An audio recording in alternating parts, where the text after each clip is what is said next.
Новата година започна с две различни минимални заплати, при това с стари минимални и максимални осигурителни прагове. Обезщетенията от НОИ остават без промяна, а пенсиите ще чакат швейцарското правило от 1 юли. Какво мислят държавните служители, които ще работят на старата минимална заплата? При нас в студиото е Кремена Атанасова, която от синдикат административни служители към КТ Подкрепа. Здравейте, добре дошла. Здравейте. Кажете сега, какво мислят административните служители, които си казват от 1 януари трябваше да имаме увеличение на минималната работна заплата, но не. Чакаме бюджета и само преди малко с икономистите говорихме, това увеличение може да дойде август месец и до август месец да сме с старата минимална работна заплата. Какво се случва? Първо, само по себе си, това, че в държавната администрация има работещи на минималната работна заплата, е абсурдно. Държавата следва да се грижи за служителите, които изпълняват държавните политики на терен и да няма заети в администрацията на минимална работна заплата. Но сте абсолютно прави за това, че имаме прецедент. Никога до сега не сме имали ситуация, в която ще има две различни минимални работни заплати за частния сектор една, за държавната администрация друга, по-ниска, въпреки че хората в администрацията нито работят по-малко часове, нито имат по-малък обем работа, че да получават по-ниска работна заплата. За някои тези 144 лева, колкото е разликата между едната и другата минимална работна заплата. 933, само да кажем и 1077. Точно така. Може да не са съществена сума, но за човек, работещ на минималната работна заплата, това е сериозна част от неговия семейен бюджет. Защо се получи така, госпожа Атанасова? Вие как го видяхте? Няма отговор на този въпрос и ситуацията наистина е абсолютна каша. Така можем да определим. От една страна, ние имаме Кодекс на труда, който казва какъв е реда за определяне на минималната работна заплата за страната, забележете. Никъде нямаме терминология, която говори за различни минимални работни заплати. Точно така. Както знаете, имаше постановление на същия този Министерски съвет, който определи размера на минималната работна заплата за страната. В това постановление, отново забележете, има текст, който казва, че в наредбата, която регламентира възнагражденията в държавната администрация, числото 933 се заменя с 1077. Така че до тук имаме постановление, което важи и за държавната администрация по отношение на размера на минималната работна заплата. Къде се къса връзката тогава? Според министъра на финансите и нейното така представяне на този законопроект, има текст в Закона за държавния бюджет, който казва, че заплатата в администрацията е в размер на 933 лева. Това е бюджета за 2024 година. Ама 2024 година свърши. Нали така? Вече сме в 2025 година. Нали, защото работим с удължения бюджет, стария. Нямаме този законопроект, който ни беше представен, той не е приет, така или иначе. Така че ние в момента нямаме нито бюджет, нито законопроект, който да удължава действието на стария бюджет. Именно заради това се намираме в някаква абсурдна ситуация, в която си говорим за членови алинеи. Слушах внимателно гостите преди мен и колегата от работодателската организация ви обстрелваше с едни членови алинеи от този и от онзи закон, но хората не ги интересуват тези членови алинеи.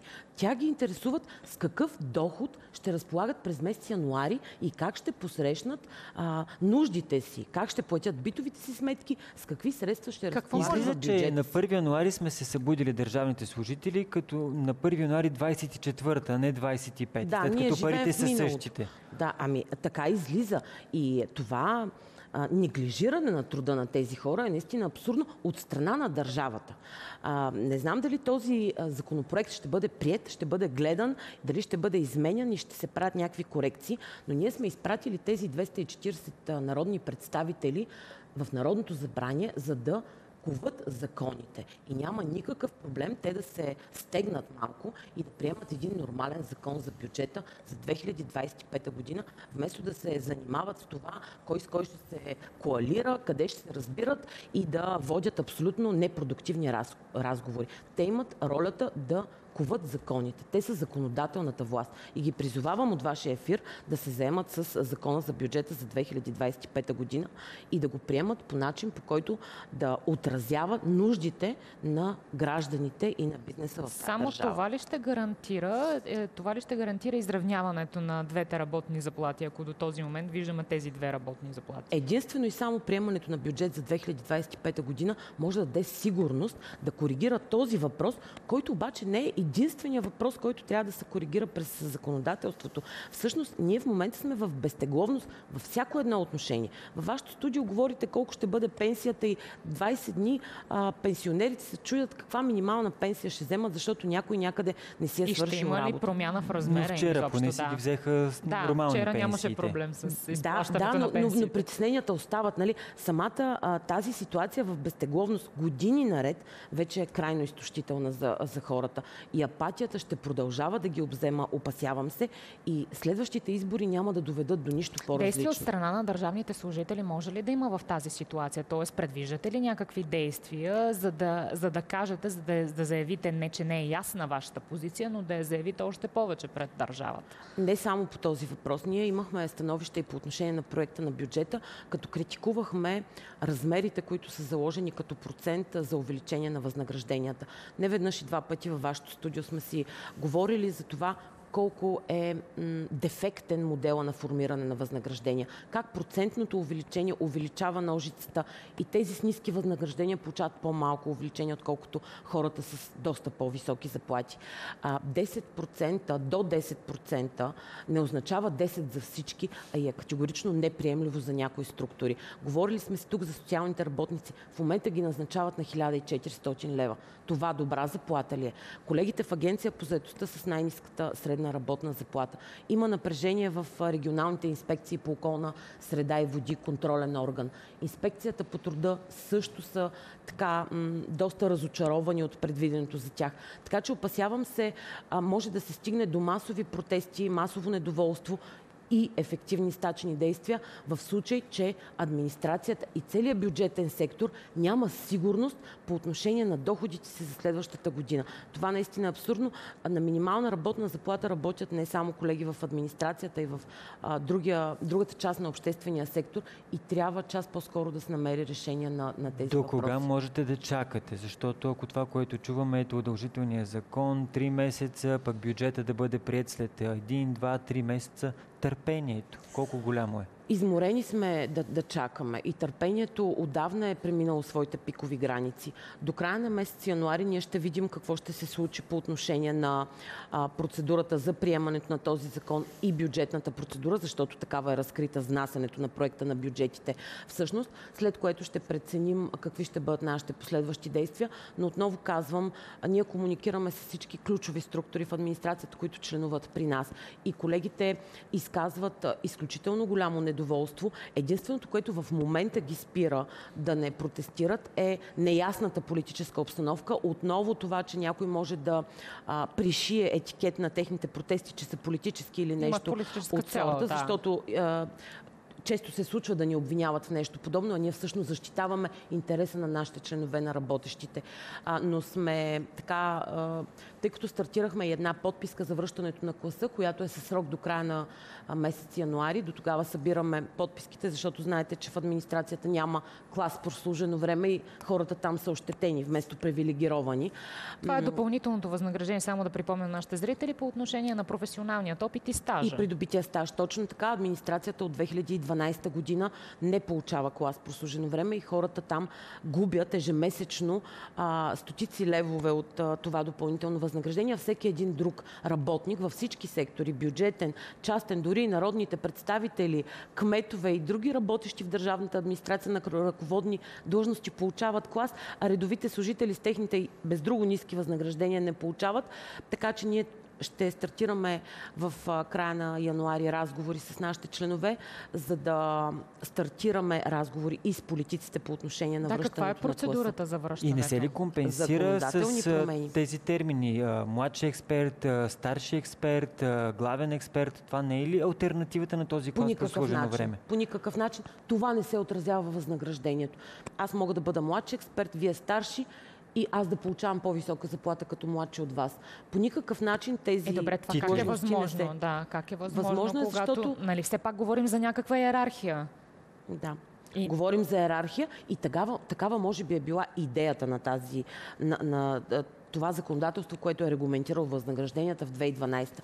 Но за съжаление в времето то се доказа като неефективно. Има достатъчно вратички, които могат да направят възможно това човек, който има по-малко опит, постъпил след колега с дългогодишен стаж, да получава по-високо възнаграждение.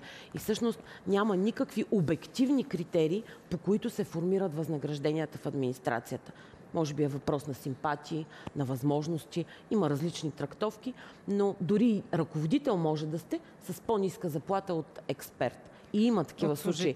Доклада на Министерски съвет от миналата година показа точно такива дисбаланси и това беше нашия мотив да стартираме и тази кампания, за да започнем разговора от някъде за промяна на начина на формиране на възнагражденията в администрацията, защото в противен случай бюджетите ще продължават да растат, но все така няма да постигаме ефекта да оправим тези възнаграждения по най-ниските нива в държавната администрация. Как тази несигурност в администрацията се отразява на служителите и на работната ръка? Има ли интерес от нови кадри, хора, които да постъпват? Понеже аз ако ще започна работа сега и ми кажат, след 2-3-4 месеца ще ти е увеличена заплатата, може би.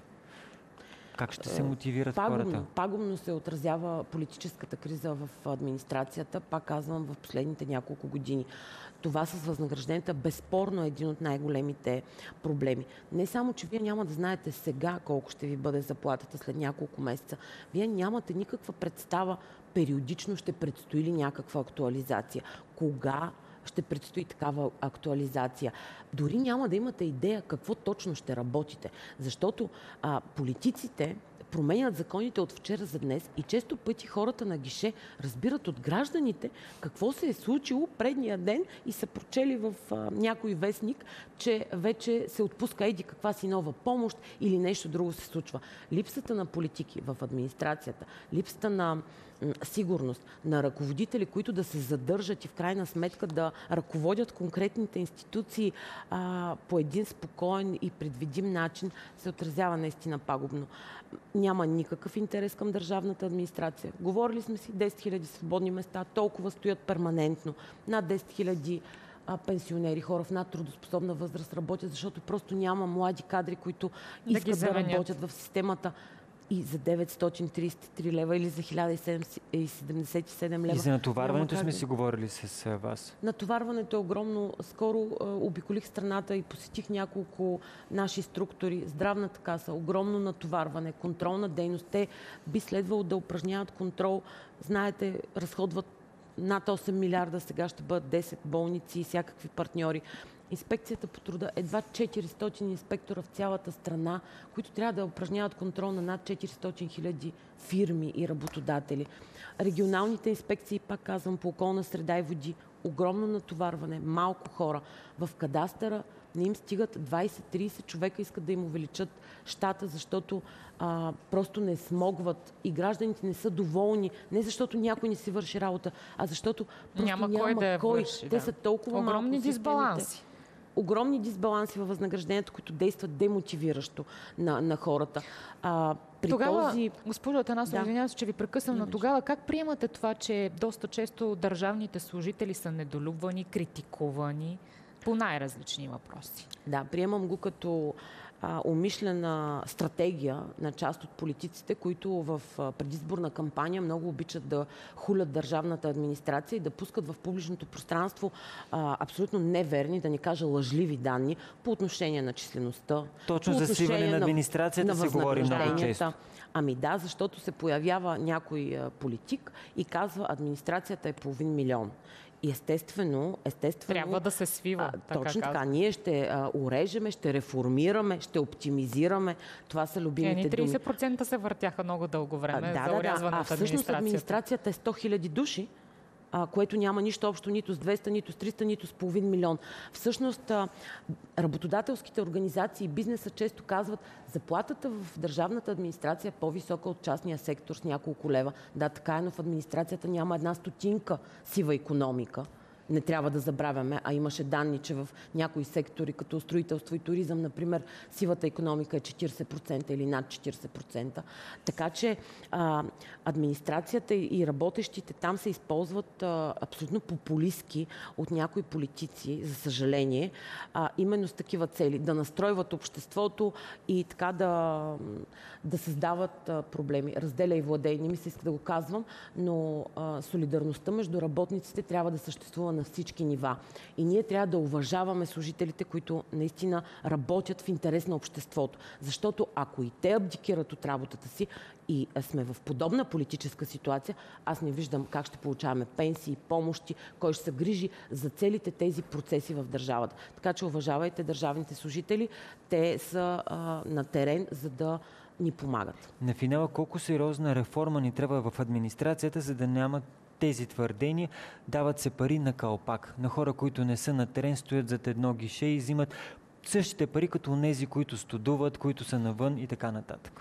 Първо и най-важно, реформата в администрацията трябва да се направи след спокоен, честен и добронамерен разговор между социалните партньори. Държавата, синдикатите, работодателските. Да се отвори дискусия. Да се отвори дискусия и да не се говори популистки по тази тема, а всеки да чуе аргументите на другия. И категорично реформа не означава съкращения, намаляване на заплати и прочее. Напротив, реформа означава подготовка на кадрите, обучения, първоначални и последващи. Означава нормални условия на труд, в които, когато ние влезем в една административна сграда, да усещаме спокойствие и сигурност, а не да сме в някакви руини. Означава адекватни възнаграждения, подготвени хора и постоянна нормативна уредба, предвидимост в политиките по отношение на законодателството и на хората. Да видим какво ще направят депутатите. Отново това си казваме, защото в техни ръце всъщност са тези важни решения, които стоят на масата. Благодарим ви за този разговор.